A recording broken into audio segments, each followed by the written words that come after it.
When it comes to sin and disobeying of Allah subhanahu wa ta'ala, many people may bring excuses. Some may say, well, I don't see the consequences. I've been doing this haram thing for years.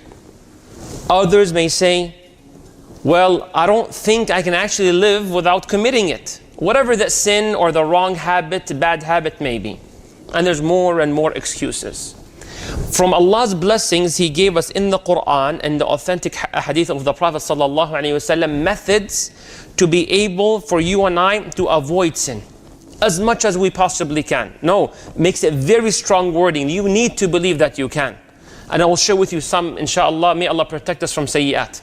We say that at the beginning of the khutbah. May Allah protect us min shururi anfusina wa min sayyiati a'malina. What does it mean? Oh Allah, protect us from the side effects of our sins. Allahu Akbar, because it has side effect. When it comes to sayyi'at and dhunub and prohibitions that some people do, may Allah forgive us all. Rasulullah sallallahu alayhi wa sallam says this beautiful hadith. He says, فَإِذَا نَهَيْتُكُمْ عَنْ شَيْءٍ فَاجْتَنِبُوهُ. If I tell you to stop something, if I tell you to quit something, then quit it. That's what he said. If I tell you to quit something, then quit it. Look at the other half, ready? And if I tell you to do something, now it's the wajib, the obligations. If I tell you to do something, فَأْتُوا مِنْهُ مَا اسْتَطَعْتُمْ, then do your best. Did you notice a difference? When it comes to the haram, the sayyi'at, the prohibitions, he said, if I tell you to quit, then quit. He didn't say do your best. You quit it. Done. It might be difficult, whatever the case is. You need to just stop. I can't imagine my life without that person, opposite gender, haram, relationship. No, just quit it. You can, inshallah. I don't see myself being able to quit watching this thing. No, quit it. Intahu. Done. But when it comes to wajibat, obligations, he tells you do your best. Work as hard as you can, because you can never do the wajib as much as Allah deserves.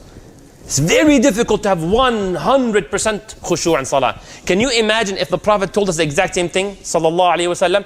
When I tell you to pray, 100% khushu'. How many of us will repeat the salah? How many of us? This is mashaqqa, this is difficulty.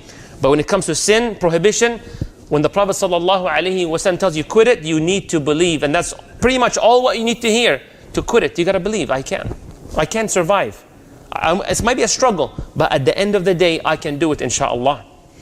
You have other means. Allah says in the Quran, He says, وَالَّذِينَ جَاهَدُوا فِينَا لَنَهْدِيَنَّهُمْ سُبُلَنَا وَإِنَّ اللَّهَ لَمَعَ الْمُحْسِنِينَ.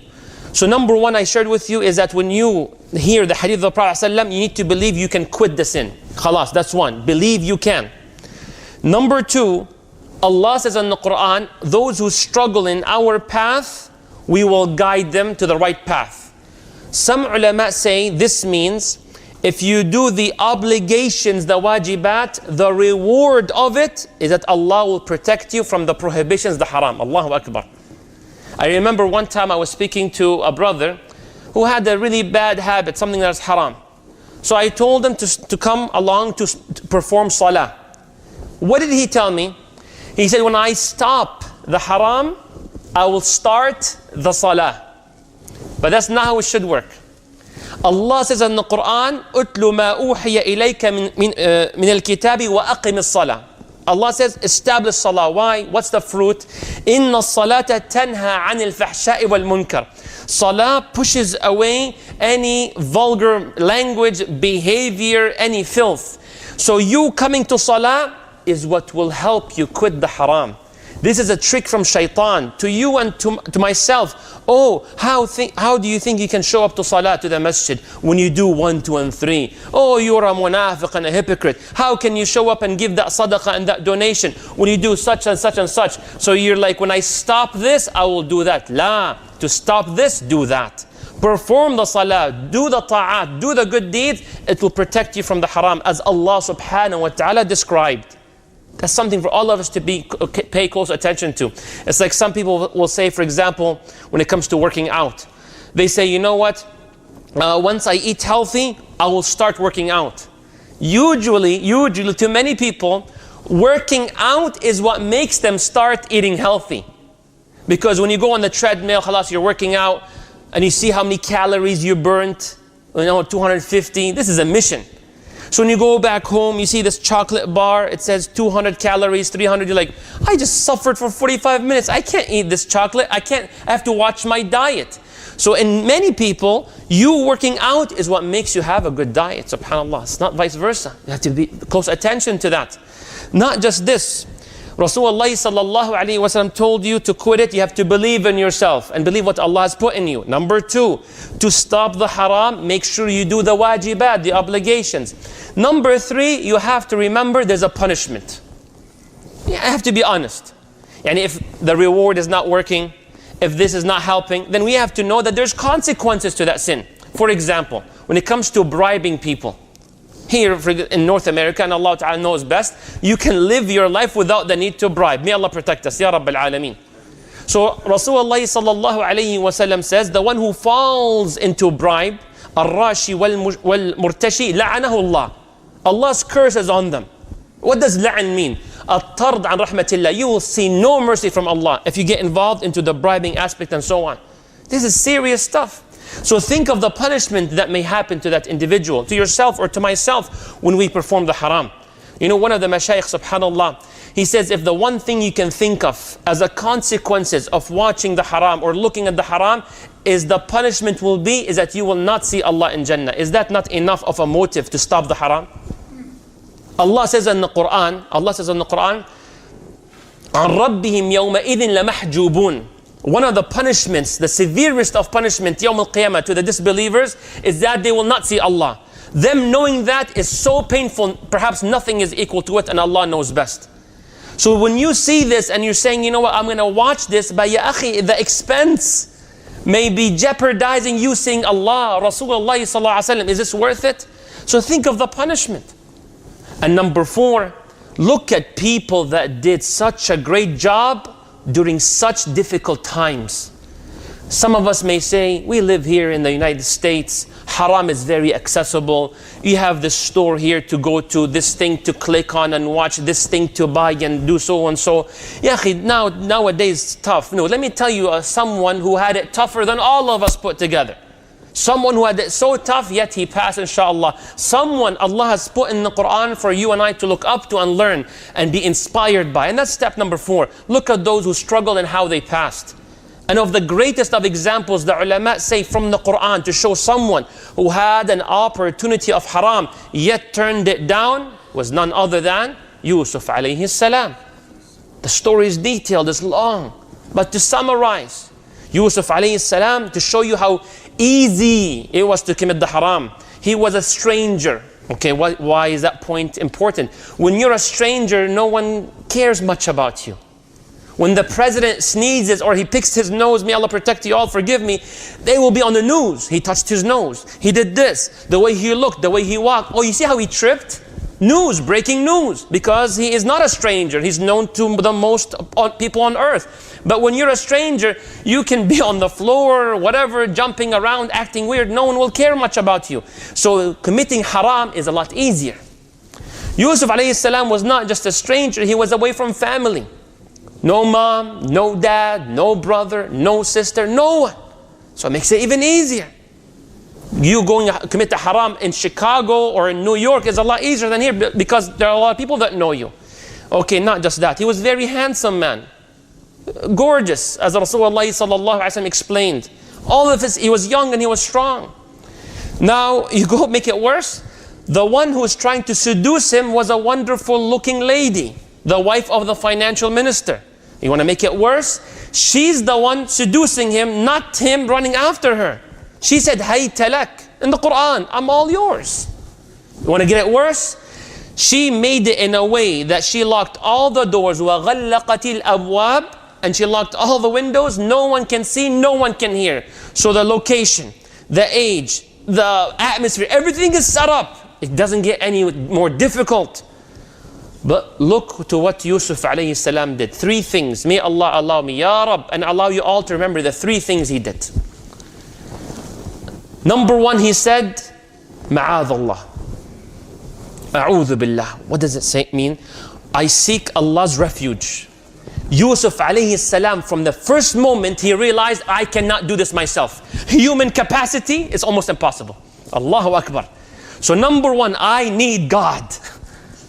I need Allah. So anytime you struggle through anything, through any avenue, haram or the halal or the wajib or the salah or waking up, you need Allah.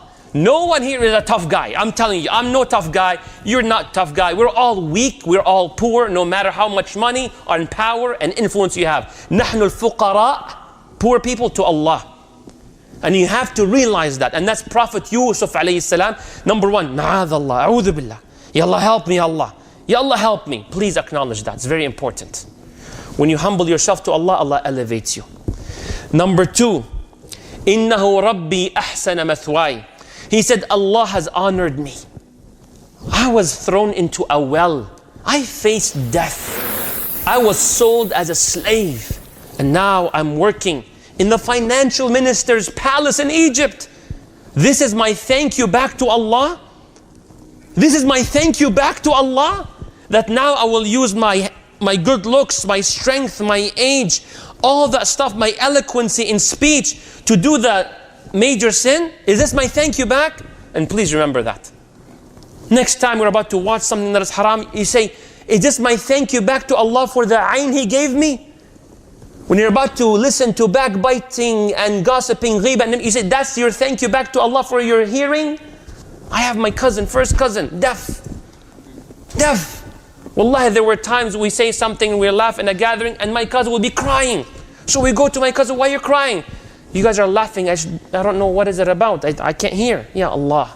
May Allah make us grateful for the hearing. Alhamdulillah, you hear the khutbah, you hear this? Wallahi, it's a ni'mah. There's no price tag. So you tell Allah in a nice way, you tell yourself, is this my thank you back? La. You're in the United States, alhamdulillah, generally safe. Your thank you back to Allah is you go to haram stores. Allah gave you a house that is safe and sound, so you will use your bedroom and the computer in haram. Is this your thank you back? Innahu rabbi ahsana mathwa. And you try the example based on each one of us. Number three, Yusuf alayhi salam, what did he do? He says alayhi salatu was salam, may Allah protect us. He remembered the punishment. He says, innahu la yuflihu al-zalimun. He realized, if I do it, there's punishment. I'm an oppressor. I'm a zalim. Allah gave me these blessings. I used it against him. La fi iqab. So one of the ways to push you from the haram, no, there's a punishment to it. One of the ulama, he says something very profound. He says, al-ma'asi narun ni'am. Sins are the fire to blessings. Think of the sin as fire. You commit sin, the fire grows, then the fire burns your blessings. So if you lose this blessing and you lose that blessing, you wonder why? It's from the fire of the sins. May Allah protect us. Ya Rabbil Alameen. تأكلها كما تأكل النار الحطب عياذا بالله. May Allah protect us from zawal al-ni'am, the loss of blessings. إنه لا يفلح الظالمون. Remember that Rasulullah sallallahu alayhi wa sallam says that on the day of judgment, the one, for example, who consumes riba, what's the punishment? Of rocks being thrown into their stomachs, swimming in a river of blood. Remember the consequences of not waking up for Fajr and doing things that may be wrong all night long. There's 2 hours left for Fajr, 2 hours. You're like, yeah, I have to sleep. So why did you stay up so late knowing you cannot wake up for Fajr if you sleep for just 2 hours? You know your body. Don't play games. Don't play games. What's the punishment? I'll tell you. Rasulullah sallallahu alayhi wa sallam says on Yawm al-Qiyamah, the person who misses salah will be sleeping on like a bench. Someone with a rock will grab the rock and smash the head of the one nama anis salah, who sleeps ignoring salah, careless about salah. Who cares? Not they put the alarm and they tried, like whatever. And then the rock rolls, then the head that was crushed goes back to normal. Then the man goes, grabs the rock and does it again. Barzakh, the afterlife period before Yawm al-Qiyamah takes place. Everything has a iqab. The man who has a hook and rips his right mouth and the right nostril of his nose and his right of the eye, rips it all the way ila qafah. Qafah means the back right here. Ya hada adab, what's going on? Then he does it to the left side. And by the time he's done the left side, the right side goes back to normal. Why? He says a lie that goes viral. Kullu lahu iqab. So think of it, if the blessings that was mentioned, the mercy that was mentioned was not moving you or moving me, then think of the punishment. إِنَّهُ لَا يُفْلِحُ الظَّالِمُونَ.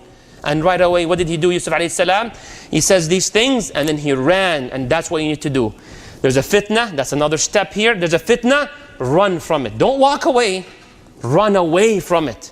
Because you're strong. At the beginning of the sin, as it's approaching, you know very well it's coming. You feel it. You know every time you surf the web at this time, at that way, in your bed, or whatever the case may be, or at work, anytime something like that happens, you know it's coming. So you have control. So use your control before you lose it later on. And you know at one point, khalas, you lose control. May Allah forgive us. So run as fast as you can. May Allah forgive us. Ameen Rabbil Alameen. We pray to Allah subhanahu wa ta'ala to allow us to realize that we can always go back to Allah. And whatever has been mentioned is not to make you hopeless, rather to make you hopeful. Make you hopeful that Allah may forgive you for what you have done, but also don't have the false hope that you can do the sin and get away with it. You're like, at the end of the day, I'm a Muslim, and no Muslim stays in hell forever. Don't say like what some people said, as in the Quran, يَوْمًا أَوْ بَعْض, like we stay in Jahannam for one day. So what? Ya akhi, don't have this disrespect to Allah. What if it was 1 minute or 1 second in Jahannam? You just let go, like who cares? La, take it serious. You know, when you have this authentic tradition where it's said that when a believer commits a sin, the believer, it's like a mountain that was about to collapse. You feel like the world is about to end when you do the haram. You feel bad, you feel guilty. You don't feel like you want to have fun or go have a meal or anything. You feel ridiculous. That's a sign of iman, inshaAllah. As for the munafiq, as for the one who has no faith, he commits the sin. It's like a fly. He just, move away from here and move on in life. May Allah make us of the mu'mineen. When we do the sin, we feel bad. We feel like the world is about to collapse. That's nothing wrong. That's something to be proud of. So let that pain push you to change. May Allah forgive us. And to end with this, there's a motivational speaker that brings this really great example for us. He says, how do you hunt a wolf in a tundra?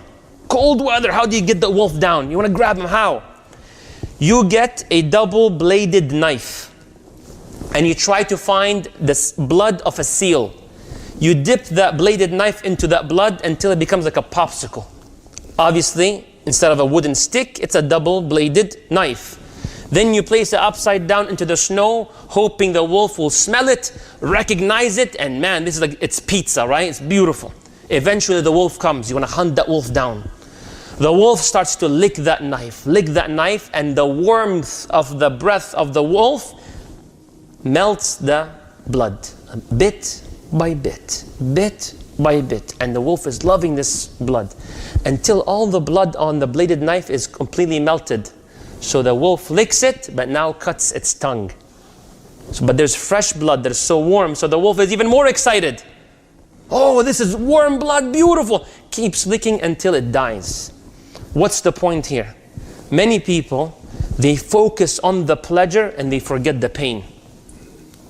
Don't focus on the pleasure for 5 minutes, 10 minutes, 15 hour, a year, and you forget the pain of Allah knows how many, a decade, 10 sanawat, 10 years.